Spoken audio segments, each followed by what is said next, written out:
क्या आप जानते हैं कि पृथ्वी सूर्य की ऊर्जा के केवल 2 अरबवां भाग ही प्राप्त करती है। अब सोचो, यदि वो पूरी ऊर्जा प्राप्त करे तो पृथ्वी तो जल ही जाए।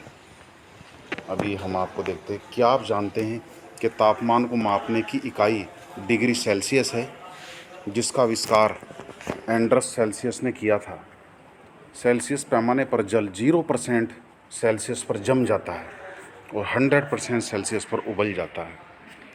क्या आप जानते हैं कि चांद पर वायु नहीं है? वहाँ पर वायु दाब भी नहीं है। जब अंतरिक्ष यात्री चांद पर जाते हैं तो वो विशेष तौर पर सुरक्षित हवा से भरी हुई अंतरिक्ष पोशाक पहनते हैं।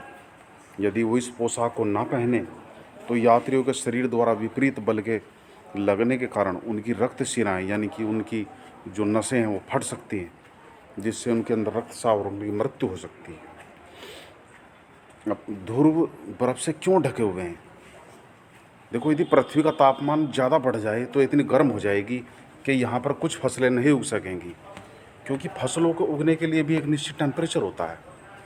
गांव की अपेक्षा शहर बहुत गर्म होते हैं, तापमान ज़्यादा होता है, क्योंकि यहाँ पर सड़कें धातु कंक्रीट आदि से भवन बने हुए होते हैं। रात के समय हालांकि ऊष्मा मुक्त हो जाते हैं। वायु दाब। वायु हमारे शरीर पर उच्च दाब के साथ बल लगाती है, किंतु हम इसका अनुभव नहीं कर पाते। ऐसा इसलिए होता है क्योंकि वायु का दाब हमारे ऊपर सभी दिशाओं से लगता है और हमारा शरीर विपरीत बल लगाता है।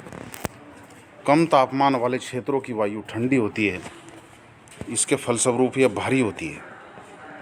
इसलिए वायु जो है हमेशा उच्च दाब से निम्न दाब की ओर गमन करती है। वायु यानी पवन उच्च दाब से निम्न दाब की ओर वायु की गति को पवन कहते हैं। आप पवन को काम करते देख सकते हैं। ये सड़क पर गिरी पत्तियों को उड़ाती है अथवा तूफान के समय पेड़ों को उखाड़ देती है। कभी कभी पवन धीरे बहती है तो धूल और धुआं भी उड़ता है। पवनें 3 प्रकार की होती हैं। नंबर 1, स्थायी पवनें। व्यापारिक पश्चिमी एवं पूर्वी पवनें स्थायी पवनें हैं। ये वर्ष भर लगातार निश्चित दिशा में चलती रहती हैं। स्थायी इसलिए नाम दिया गया है इन्हें क्योंकि ये हमेशा चलती रहती है, वर्ष भर चलती रहती है, निश्चित दिशा में चलती रहती है।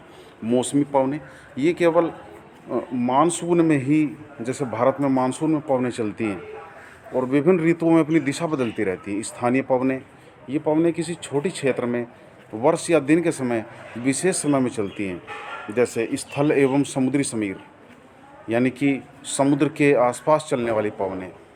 उत्तर भारत में गर्मियों में इन्हें लू कहा जाता है। अब ये आप चित्र देखें, इससे पता चलता है पवनों के बारे में। शेष कल।